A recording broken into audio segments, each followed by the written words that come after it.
আমরা চলে আসছি কৃত্রিম পদ্ধতিতে, যে মৌমাছির মাধ্যমে মধু সংগ্রহ পদ্ধতি আমাদের দেশে খুবই জনপ্রিয় একটি পদ্ধতি। আপনারা দেখতে পাচ্ছেন একটি মৌবক্সের মধ্যে অনেক মৌমাছি আছে। এগুলো কিন্তু পোষা।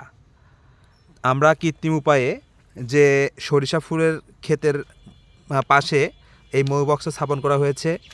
এখানে এই আমাদের যেই মৌবক্সের মালিক কাকা আছে, কাকা আমাদের খুবই যত্ন সহকারে এই জিনিসটা দেখাচ্ছে। আপনারা দেখতে পাচ্ছেন মৌমাছি, এই মৌমাছিগুলোই কিন্তু সরিষা খেতে গিয়ে চলে আসে। আর এই যে পাশে দেখছেন মধু সংগ্রহ করে তারা চাকে রেখেছে এবং অসংখ্য মৌমাছি কিন্তু।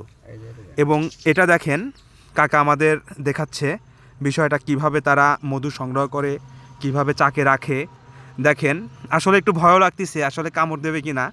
আসলে এই মৌমাছি কিন্তু কামড় দেবে না, কারণ এই মৌমাছিগুলো কিন্তু পোষা মৌমাছি। তো খুব সুন্দর একটি দৃশ্য দেখছি এবং এটা কিন্তু একটি বাণিজ্যিক পদ্ধতিতে করা হয় আমাদের দেশে। তো কাকাকে অসংখ্য ধন্যবাদ আমাদের এই বিষয়টা দেখানোর জন্য। কাকা, আপনার বাসা কোথায় কাকা? পাঙ্গাইশা। কাকার বাসা কিন্তু পাঙ্গাসি, আমাদের সিংড়া উপজেলার মধ্যেই।